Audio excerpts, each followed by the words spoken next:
दुआ साहब चैनल पर स्वागत है आपका। अभी आपने 18 तारीख को जंतर मंतर पे बहुत बड़ा प्रदर्शन किया है जिसमें आपने विदाई दी है मोदी जी को। आखिर माने क्या है इसके? जर्नलिस्ट महोदय, आदरणीय माननीय सम्माननीय मोदी जी जो हमारे देश के प्रधानमंत्री हैं, मन की बात करते हैं, संविधान और लोकतंत्र को उज्जवल बनाने की बात करते हैं, लोगों को रेवड़ी खूब देने, जुमलाबाजी खूब देने, स्मार्ट सिटी और न जाने क्या क्या कुछ ऐसी चीजें नहीं छोड़ा जो वो नहीं दे रहे हैं। ऐसी सूरत में उन्होंने कहा था कि मैं 72 साल में रिटायर कर जाऊंगा। बात आई थी और चली गई थी। उसके बाद में फिर उन्होंने कहा कि मैं 75 साल में मैं जो है रिटायरमेंट ले लूंगा और दूसरे लोगों को मौका दूंगा ताकि दूसरे लोग बहुत अच्छे सक्षम लोग हैं वो काम करेंगे। आरएसएस के हमारे जो है भागवत मोहन जी ने भी कहा कि 75 साल पे रिटायरमेंट होनी चाहिए, हो जानी चाहिए। बाद में उन्होंने अपनी बातों से मुकरे कि हम लोग जब तक जान है तब तक जहान है, कुछ काम करते रहेंगे। तो दो धारी बातें की। दूसरी तरफ जब मोदी जी का बर्थडे की बात आई कि 17 सितंबर को बर्थडे मनाया जाएगा, तो ये भी आया कि उनका तो अगस्त में ही एक बर्थडे हो गया, तो उनका दो बर्थडे है। जैसे उनकी सर्टिफिकेट है या नहीं है, उनके जो है उन्होंने खुद कहा कि मैं कभी कॉलेज का चेहरा नहीं देखा लेकिन मैं बीए और एमए पास हूं। तो ये ऐसी बातें करने वाले हमारे जो है वो कहते हैं कि मैं बायोलॉजिकल बच्चा नहीं हूं, मैं जो है। दुआ साहब यहाँ पर मैं आपको रोकना चाहूंगा। मेरे एक सवाल यहाँ पर दर्शक ये जरूर जानना चाहते हैं कि जब आरएसएस की विचारधारा के माध्यम से, आरएसएस के जो पैटर्न है उसके माध्यम से 75 साल के बाद कोई भी व्यक्ति हो जो सदस्य नहीं रह सकता, अपनी कुर्सी किसी न किसी को सौंपनी होती है, चाहे उसमें मोहन भागवत जी हो चाहे वो मोदी जी हो, और दोनों ही नकारा करते हुए अपने पदों पर बने हुए हैं। इसके मायने आखिर समझे क्या? क्योंकि देश तो आज भी जो है जैसा का तैसा चल रहा है। बिल्कुल सही कहा जर्नलिस्ट मोदी, इसीलिए कहा कि कथनी और करने में फर्क है। तब हमने 17 का जब उनका बर्थडे था तो 18 तारीख को हमने उनकी विदाई समारोह किया, जिसमें हैट उनको एक प्रोड्यूस किया, एक शॉल दिया, एक अच्छा सा पेन, एक घड़ी, और जो है हमने उनको और भी कई ऐसी सामान, एक छतरी भी दिया, एक डंडा भी दिया। और साथियों ने कहा कि भाई हम फूल देंगे, हम मिठाई देंगे। तो हमने कहा कि अभी मोदी जी बाहर हैं, बाहर से आ जाए तो एक बड़ा सा बक्सा, एक बड़ा सा उसकी सिक्योरिटी के हिसाब से जांच करके और उनको पहुंचा दिया जाएगा। तो हम इस तरह से उनको विदाई दिया कि भाई आप पूरी जनता का प्रधानमंत्री नहीं है, आप जो है कमल के प्रधानमंत्री हैं, आप एक पार्टी के प्रधानमंत्री हैं, आप 304 जो सांसद आपको साथ दिया उनके प्रधानमंत्री हैं, आप 141 करोड़ का नहीं है। जो 141 करोड़ का नेतृत्व करेगा वो प्रधानमंत्री होगा। इसलिए हमने विदाई दी।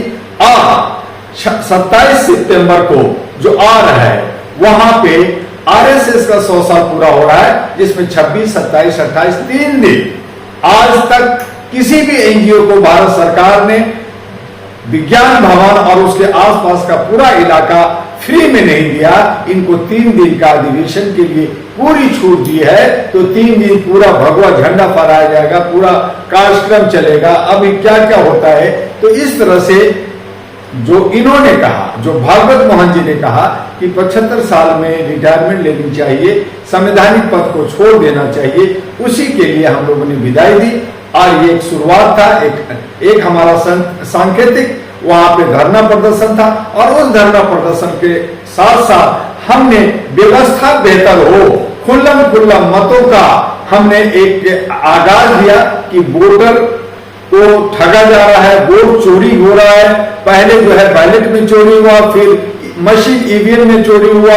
तो इन तमाम चीजों को बदल करके खुल्लम खुल्ला व्यवस्था की जाए, व्यवस्था में आमूलचूल परिवर्तन हो, नए लोगों को, चेहरे को जो नए हैं, 65 करोड़ के युवा हैं हमारे देश के अंदर, उनमें से बहुत सारे आईएएस हैं, आईपीएस हैं, वकील हैं, जजेज हैं, जर्नलिस्ट हैं, न जाने बहुत सारे विलक्षण शक्ति के लोग रहते हैं। उनको मौका दिया जाए कि ये जो हमारा लोकतंत्र है उसको संभाले और बेहतर तरीके से आगे ले जाए। इसीलिए वो कार्यक्रम किया।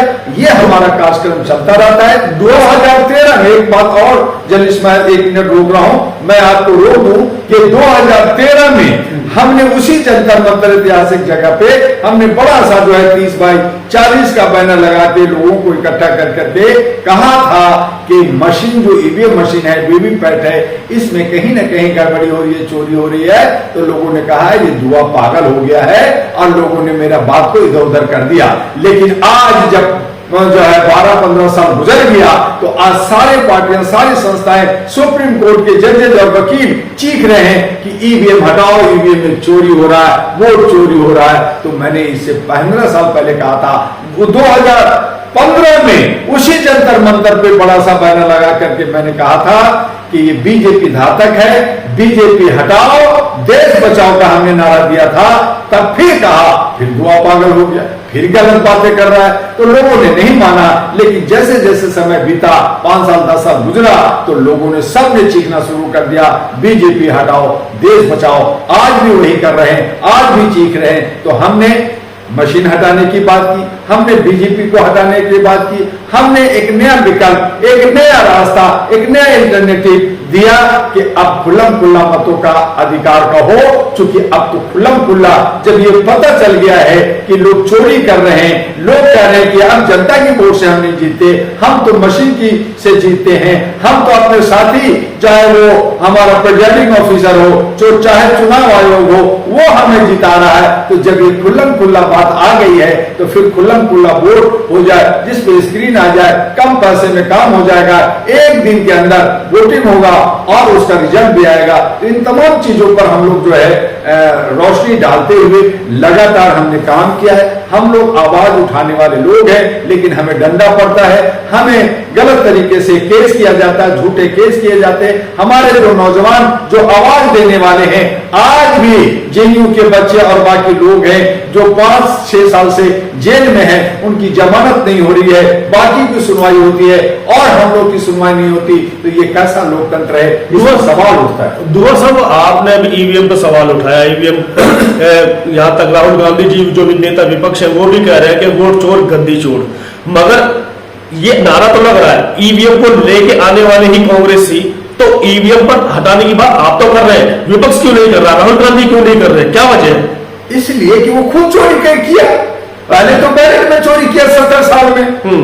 तब हमारे अटल बिहारी वाजपेयी जब प्रधानमंत्री थे, पार्लियामेंट के अंदर खड़ा होकर के, आप पीछे वीडियो को खंगालिए, देखिए, नहीं होगा तो मैं दे दूंगा आपको। उन्होंने कहा था कि हम लोग पहले बैलेट से गुंडे पालते थे, वो बैलेट को लूटता था और हम नेता बनते थे। और अब क्या हो रहा है पार्लियामेंट के अंदर कि वो गुंडे समझ गए हैं कि जब मैं जिता सकता हूं तो मैं जीत भी सकता हूं, तो उन्होंने फिर अपने आप नेता बनने लगे, यानी गुंडों की एंट्री हो गई।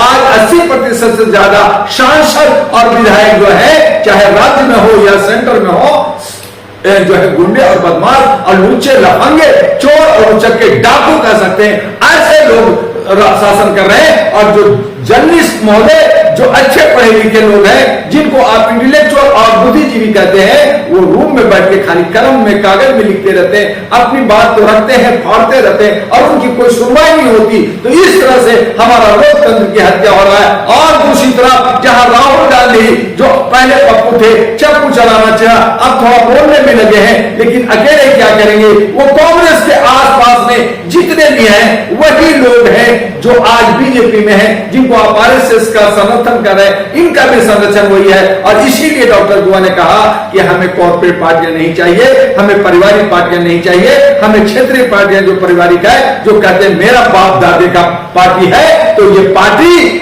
बाप दादा का अगर है तो ये लोकतंत्र नहीं है, ये तानाशाही है कि राजा का बेटा का राजा होगा।